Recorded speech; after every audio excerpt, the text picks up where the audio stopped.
브라이언 채플에게 설교에서의 적용에 대해 배우기 위해 오신 여러분을 환영합니다. 혹시 설교를 들을 때 이 적용이라는 부분이 꼭 책 맨 뒤에 붙어 있는 부록처럼 느껴질 때가 있지 않으셨나요? 오늘은요, 그 적용을 메시지의 가장 중요한 핵심으로 만드는 방법에 대해 함께 깊이 있게 살펴보겠습니다. 아마 많은 분들이 공감하실 거예요. 설교가 다 끝나고 마지막에 나오는 적용 부분이 어쩐지 본문과는 조금 동떨어진 해야 할 일들의 목록처럼 느껴질 때가 많죠. 마치 설교자가 아차, 적용도 해야지 하면서 급하게 끼워 넣은 것처럼 말이에요. 그런데 말이죠. 현대 강해 설교의 아버지라고 불리는 존 브로더스는 이런 생각에 정면으로 도전합니다. 그는 적용이 그냥 덧붙이는 게 아니라 설교에서 가장 중요한 일이라고 선언합니다. 이게 대체 무슨 의미일까요? 지금부터 그 의미를 한번 파헤쳐 보겠습니다. 브로더스가 왜 이렇게까지 강하게 이야기했을까요? 그 이유는 설교의 목표를 어떻게 보느냐에 대한 아주 근본적인 차이 때문입니다. 설교는 단순히 머리에 성경 지식을 채워넣는 그런 정보 전달의 시간이 아니라는 겁니다. 오히려 한 사람의 삶을 바꾸는 구속적인 사건, 즉 변화, 그 자체가 되어야 한다라는 거죠. 네, 바로 이 지점입니다. 우리의 목표가 정보 전달에서 삶의 변화로 바뀌는 바로 그 순간, 적용을 대하는 우리의 모든 접근법이 완전히 달라질 수밖에 없습니다. 이건 그냥 관점을 살짝 바꾸는 정도가 아니라 설교 전체를 다시 생각하게 만드는 아주 혁명적인 생각인 셈이죠. 자, 그렇다면 어떻게 해야 이런 삶의 변화를 이끌어낼 수 있을까요? 그 시작은 바로 우리의 출발점을 바꾸는 데에 있습니다.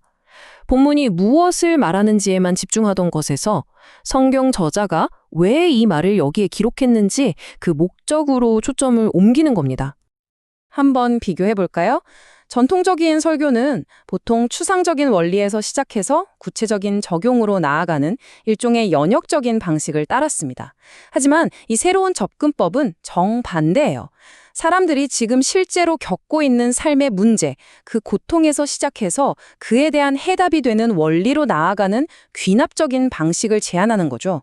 이게 바로 사람들이 마음을 여는 진짜 열쇠입니다. 브라이언 채플은 이 핵심적인 아이디어를 타락한 상태에 대한 초점, 영어 약자로는 FCF, 즉 Fallen Condition Focus라는 개념으로 설명합니다. 이 FCF는요, 본문이 기록된 진짜 목적, 그러니까 성경 저자가 이 말씀을 통해 다루고자 했던 인간의 근본적인 고통과 필요가 무엇이었는지를 찾아내도록 돕는 아주 강력한 도구라고 할 수 있습니다. 이 FCF는 아주 간단한 3가지 질문을 통해 찾을 수 있습니다. 첫째, 이 본문이 무엇을 말하고 있는가? 이걸 먼저 파악하고요. 둘째, 성령님은 왜 이 내용을 바로 여기에 기록하셨을까? 그 목적을 묻는 겁니다. 그리고 마지막으로 이 본문을 처음 들었던 사람들이 겪었던 그 고통과 오늘을 사는 우리의 고통은 어떻게 연결될까? 이걸 발견하는 거죠. 바로 이 질문들이 수천 년 전의 본문과 오늘 우리 사이를 이어주는 튼튼한 다리가 되어줍니다. 자, 이제 본문의 왜를 파악하는 방법을 알았으니 이제는 진짜 삶을 변화시키는 효과적인 적용을 어떻게 구정할 수 있는지 그 4가지 필수 요소를 살펴보겠습니다. 이 도구들을 잘 활용하면 막연한 권면이 아니라 구체적인 변화를 이끌어낼 수 있을 겁니다. 그 4가지 필수 요소는 바로 무엇을, 어디서, 왜, 그리고 어떻게라는 질문에 대한 답입니다. 각각 지침, 상황, 동기, 그리고 능력을 의미하는데요. 지금부터 하나씩 자세히 들여다보겠습니다.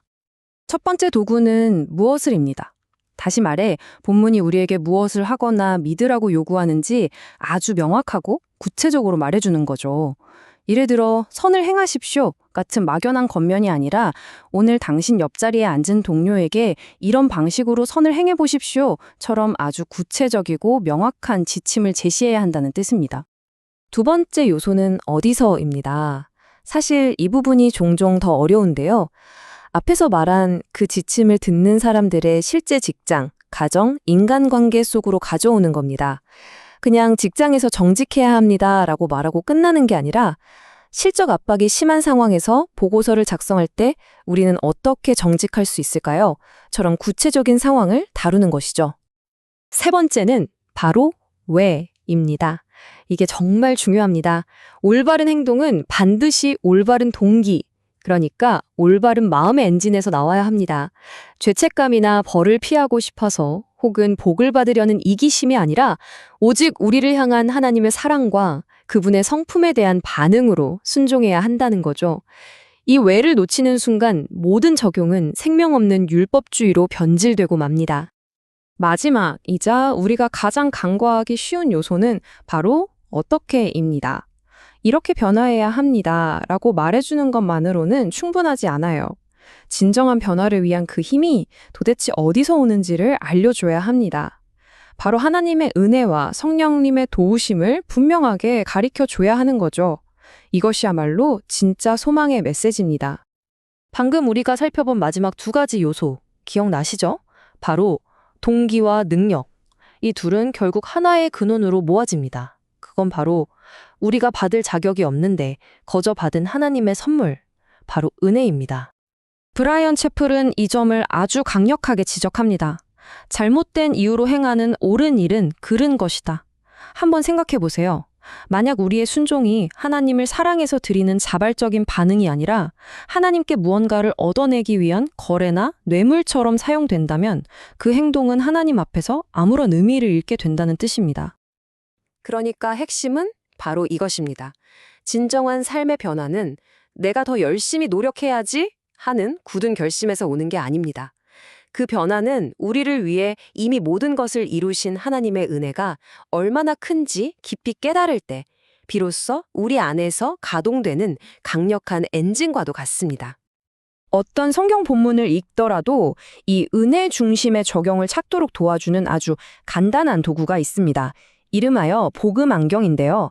성경을 펼칠 때마다 이 두 가지 질문을 스스로에게 던져보는 겁니다. 첫째, 이 본문은 구원을 베푸시는 하나님에 대해 무엇을 보여주는가? 그리고 둘째, 구원이 꼭 필요한 우리 인간의 모습에 대해 무엇을 보여주는가?